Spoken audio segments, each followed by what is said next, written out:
Il était une fois une femme extrêmement belle, dont le père était riche. Son nom était Nike, et elle était la fille d'un multimilliardaire. Nike était si calme et réservée que les gens pouvaient à peine deviner que sa famille était riche. Pendant ses années à l'université, elle a insisté pour vivre dans la résidence de l'école, même si elle savait qu'elle pouvait se permettre la maison la plus chère du coin. Elle n'a jamais aimé faire étalage de sa richesse, car elle croyait fermement en l'humilité. Un jour, elle se dirigeait vers le bureau de son père, lorsqu'elle aperçut un bâtiment en cours de démolition. Nick ne put s'empêcher de remarquer un jeune homme qui avait l'air extrêmement dévasté. Elle se sentit si mal pour lui, devinant que sa dévastation avait quelque chose à voir avec l'effondrement du bâtiment.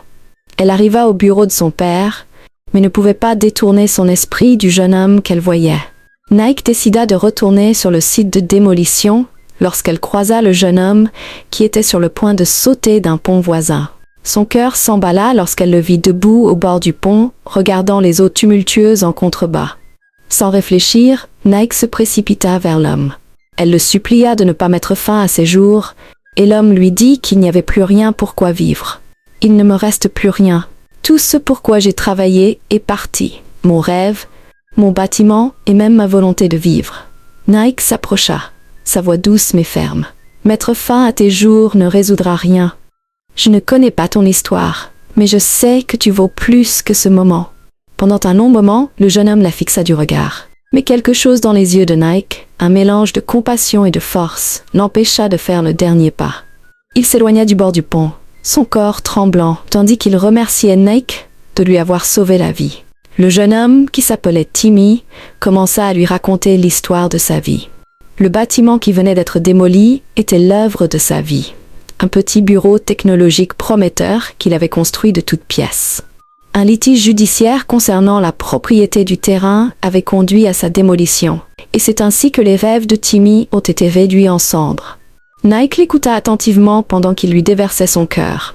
Elle ne pouvait pas croire ce qu'il avait traversé, et décida de l'aider. Nike présenta Timmy à son père, qui accepta de l'aider. Timmy ne pouvait pas croire que la vie avait décidé de lui sourire. Sa start-up technologique reprit son envol, et peu de temps après, les investisseurs commencèrent à affluer, et son petit rêve se transforma en un empire florissant. Timmy ne pouvait pas croire à quel point sa vie avait changé. De se tenir debout au bord d'un pont, à diriger des réunions dans des salles de conférence aux parois de verre. Nike l'accompagna à chaque étape du chemin, l'encourageant et lui offrant une force tranquille sur laquelle il avait appris à compter. Au milieu de son succès, Timmy commença à développer des sentiments pour Nike. Ils passèrent du temps ensemble et devinrent rapidement un couple. Un jour, alors que Nike et Timmy sortaient du cinéma, une belle jeune femme s'approcha de lui pour se présenter. Elle s'appelait Miwa. Elle était grande, élégante et se tenait avec un air de supériorité. Son maquillage était impeccable et sa tenue de créateur criait richesse et privilège. Elle se dirigea droit vers Timmy et lui tendit sa main parfaitement manucurée. « Bonjour Timmy, je m'appelle Miwa », dit-elle avec un sourire sur le visage. Timmy hésita avant de lui serrer la main, son esprit se demandant qui elle était. « Est-ce que je te connais ?» demanda-t-il, tandis que Miwa riait doucement, ignorant Nike, qui se tenait à côté de lui. Elle ignora complètement Nike, agissant comme si elle était invisible. « Pas encore, mais bientôt tu apprendras à me connaître. J'ai suivi le succès de votre entreprise, et je dois dire que je suis très impressionnée. Je pense que nous avons beaucoup de choses à discuter au cours d'un dîner, peut-être. » Elle demanda à Timmy en lui tendant son téléphone pour entrer son numéro. Timmy, encore sous le choc, donna son numéro à Miwa en lui promettant de l'appeler. Nike, qui se tenait là depuis le début, sentit sa poitrine se serrer. Le mépris flagrant de Miwa pour sa présence n'était pas seulement irrespectueux. C'était comme une insulte à son existence même.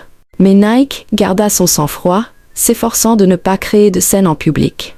Ils se dirigèrent vers la voiture et Nike resta silencieuse. Timmy ne put s'empêcher de remarquer son silence. Il lui tendit la main et lui demanda si elle allait bien, et Nike força un sourire. « Je vais bien, Timmy. Je ne me sens juste pas à l'aise avec elle. Il y a quelque chose chez elle qui ne me convient pas. » Nike dit à Timmy qu'il lui assura qu'il avait tout sous contrôle. Il lui serra la main en lui assurant qu'elle était celle qu'il aimait. Nike sourit faiblement, mais son cœur resta troublé. L'arrogance confiante de Miwa et son attitude dédaigneuse avaient semé le doute dans son esprit. Dans les semaines qui ont suivi, la présence de Miwa est devenue impossible à ignorer. Elle a commencé à se rendre fréquemment au bureau de Timmy, à lui envoyer des cadeaux coûteux et à l'inviter à des dîners exclusifs et à des événements professionnels. Nike a recommencé à en parler un soir pendant qu'il dînait. « Timmy, elle est partout. Elle t'appelle tout le temps, t'envoie des SMS et débarque à ton bureau sans prévenir. Je n'aime pas ça, Timmy. » « Nick, » a dit Timmy en posant sa fourchette, « Miwa n'est qu'une affaire de business. Elle aide l'entreprise à conclure de gros contrats. S'il te plaît, ne laisse pas cela s'immiscer entre nous. » Nick a soupiré et laissé tomber l'affaire. Mais au fond d'elle-même, elle savait que Miwa avait quelque chose dans sa manche.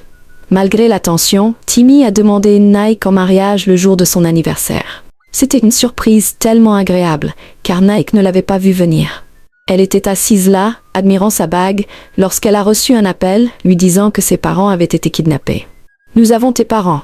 Si tu veux les revoir en vie, apporte 200 millions de Naira en liquide dans les 72 heures. Pas de police, ou ils mourront. » Le monde de Nike s'est effondré. Elle était assise là, regardant son monde s'écrouler. Nike n'en croyait pas ses oreilles. Elle a fait tout ce qui était en son pouvoir pour satisfaire aux exigences des ravisseurs. Mais même après avoir payé la rançon, les ravisseurs n'ont pas libéré ses parents. Quelques jours plus tard, elle a reçu un autre appel. Un appel qui a bouleversé son monde à jamais. « Vous les trouverez à l'ancienne usine sur la route de Lekki », a dit l'appelant, alors que la ligne était coupée. Nike s'est précipitée aussi vite qu'elle le pouvait vers l'usine. Mais lorsqu'elle est arrivée, elle a rencontré les corps froids et sans vie de ses parents. Ses cris ont résonné dans l'usine vide alors qu'elle était confrontée à plusieurs cadavres. Nike pouvait sentir son cœur se déchirer dans sa poitrine, sachant que ses parents étaient étendus là sans vie. Ses parents étaient partis et Nike n'avait aucune idée de comment elle survivrait sans eux. Après les funérailles, les oncles de Nike se sont précipités comme des vautours. Ils ont produit des documents affirmant que son père n'avait laissé aucun testament. Ils saisirent alors tous ses biens et ses actifs, laissant Nike sans rien. « Nike, dit un oncle, une femme comme toi n'a pas le droit d'hériter d'aucun bien. Tu devrais t'estimer heureuse que nous t'ayons laissé garder les vêtements que tu portes. » Nike resta là, regardant ses oncles qu'il avait bien traités quand ses parents étaient en vie, lui tourner le dos. Nike laissa le manoir de son père en ruine. Elle se dirigea vers Timmy, qui lui ouvrit les portes et l'accueillit chez lui. « Tu es toujours la bienvenue ici, » dit-il à Nike, qui s'accrocha à lui, brisé et vulnérable. Les mois passèrent, et Timmy commença à traiter Nike comme un fardeau. Il ne parla plus jamais de leur projet de mariage, et chaque fois que Nike abordait le sujet, il s'emportait, et lui demandait pourquoi elle était si désespérée de se marier. L'amour qu'il avait pour elle s'était évanoui, et chaque jour qui passait était rempli de nouvelles disputes. Timmy était désormais distant, et sa présence autrefois chaleureuse et rassurante était remplacée par une froide indifférence. L'homme qui avait promis de rester à ses côtés, quoi qu'il arrive, était devenu un étranger qu'elle avait du mal à reconnaître. Nike essayait d'ignorer la distance grandissante entre eux, espérant que ce n'était que le stress du travail. Mais au fond d'elle, elle savait que quelque chose n'allait pas. Miwa traînait toujours dans l'ombre. Sa présence était même devenue plus prononcée qu'avant. Nike décida d'en parler à Timmy. Elle attendit qu'il revienne du travail, mais Timmy ne rentra pas à la maison ce soir-là. Elle l'appela plusieurs fois, mais il ne répondit pas. Nike resta éveillée toute la nuit, espérant et priant pour que rien ne lui soit arrivé. Elle ne pouvait pas supporter l'idée qu'il lui arrive quelque chose de mal, après toute la tragédie qu'elle avait endurée dans le passé. Le matin venu, Timmy rentra chez lui, sans aucune explication sur l'endroit où il avait passé la nuit.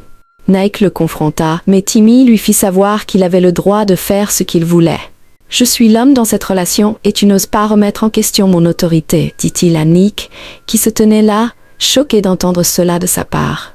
Elle était assise là, brisée, tandis que sa voix se répétait dans sa tête encore et encore.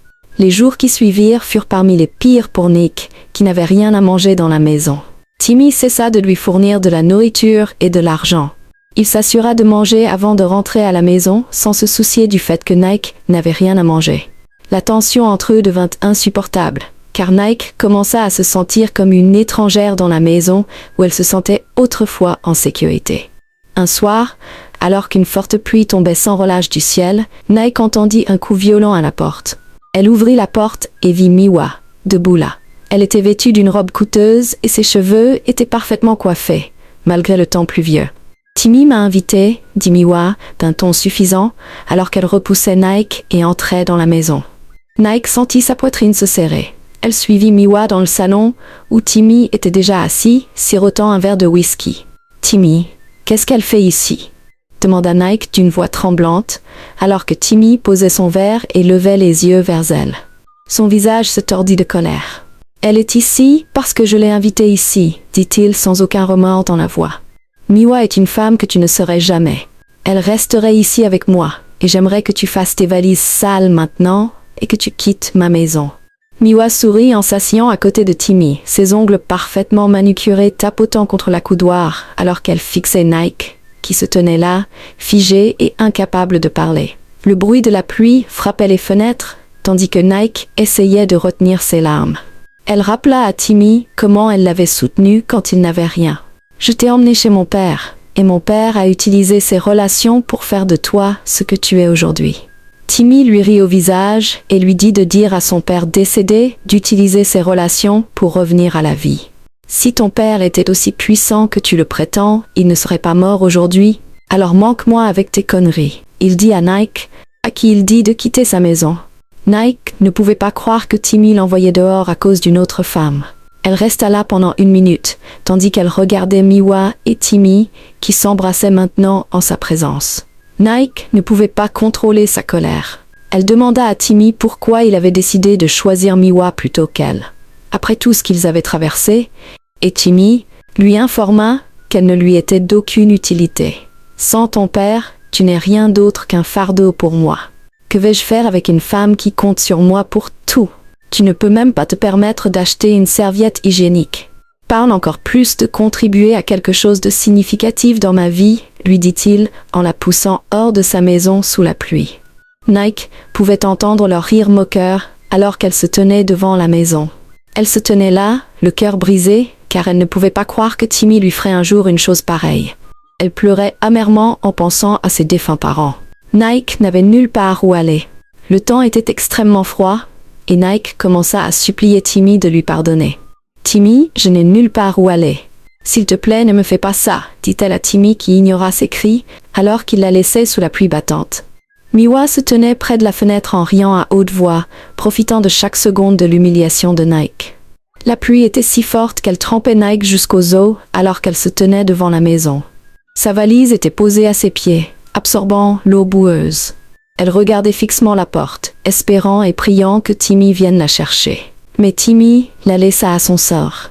La tempête grondait autour d'elle, mais la douleur dans sa poitrine était encore plus forte. « J'aimerais que tu sois là, maman. »« Papa » murmura-t-elle à travers ses larmes. « Je suis tellement perdue sans toi. » Le monde semblait froid, vide et cruel. Nike se souvenait de la façon dont son père la protégeait toujours de la pluie quand il était là. Il enlevait sa veste et la plaçait au-dessus de sa tête sans se soucier de la pluie qui tombait sur lui. Il avait tant sacrifié pour elle et Nike souhaitait qu'il soit encore en vie. Ses larmes coulaient alors que les souvenirs revenaient en masse. Alors que la pluie continuait de tomber, Ad, l'agent de sécurité de la maison voisine, s'approcha d'elle et lui proposa de rester chez lui. Nike n'en croyait pas ses oreilles. Elle se précipita rapidement vers sa petite maison de gardien, car la pluie avait trempé ses os. Ad, qui était un homme au bon cœur, commença à prendre soin d'elle.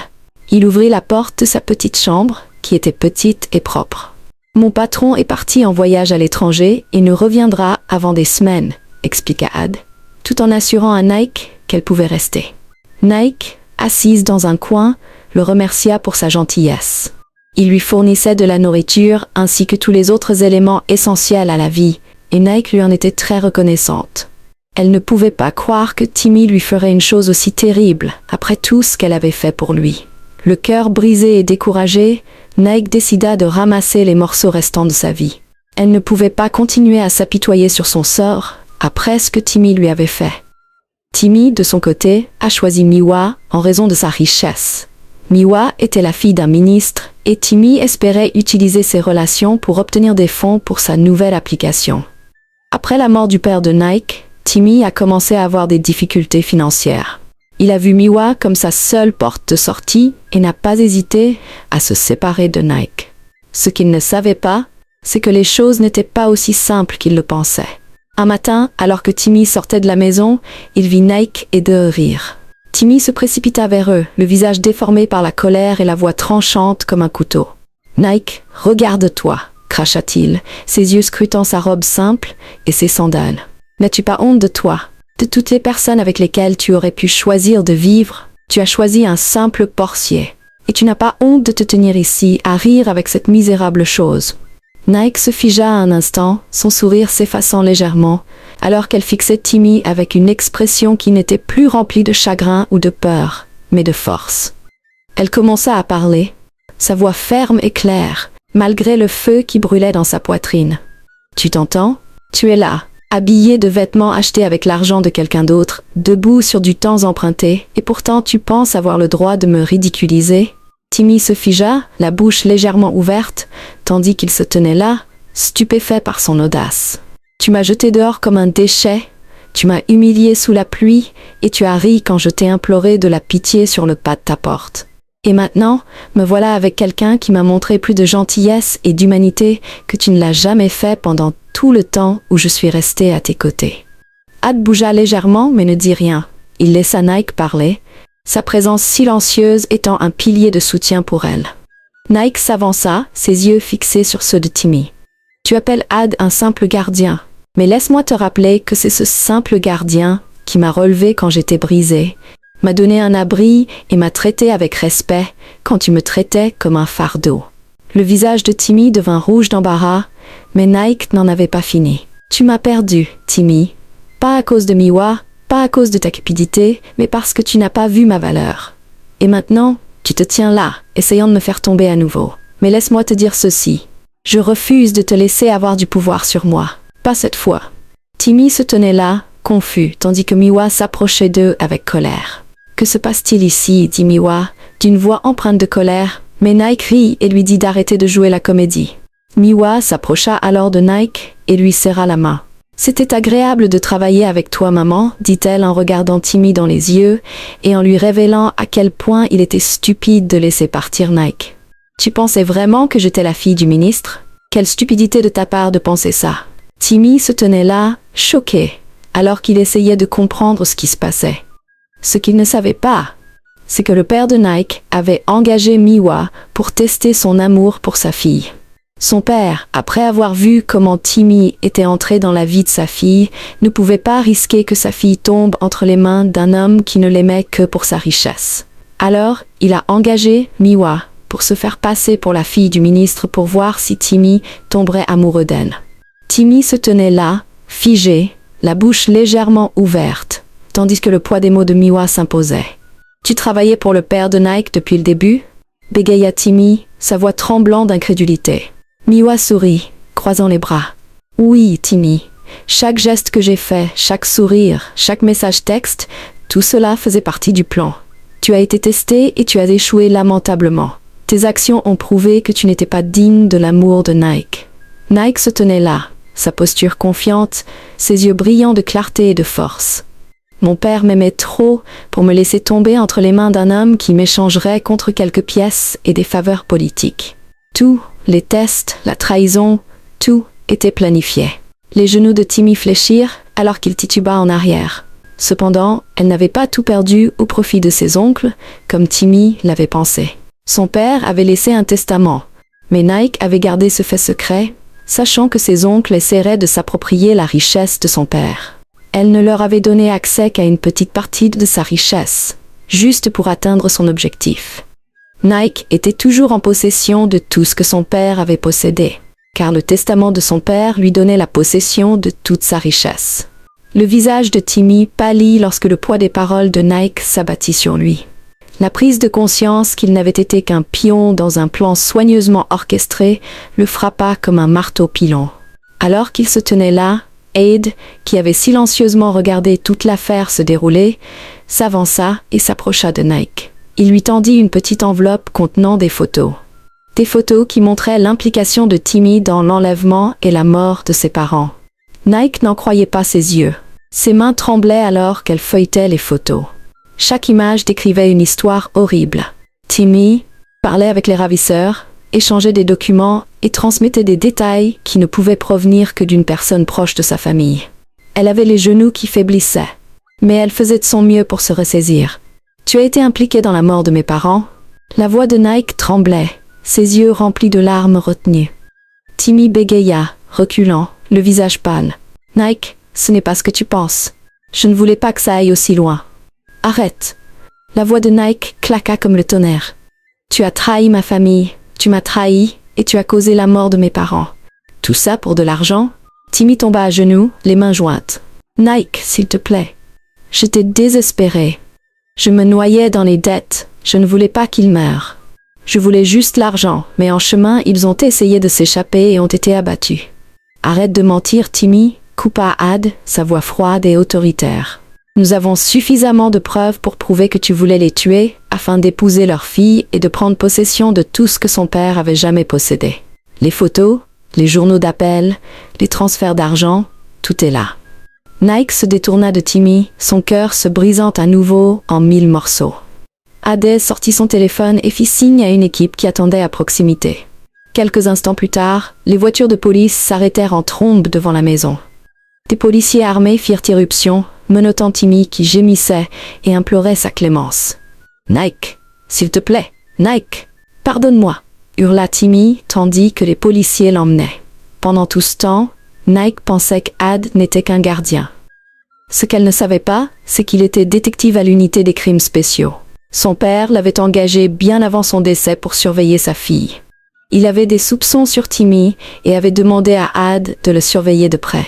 Nike laissa échapper un souffle tremblant. « Pendant tout ce temps, tu veillais sur moi. » Ad sourit et s'excusa auprès de Nike pour toute la douleur qu'elle avait dû endurer.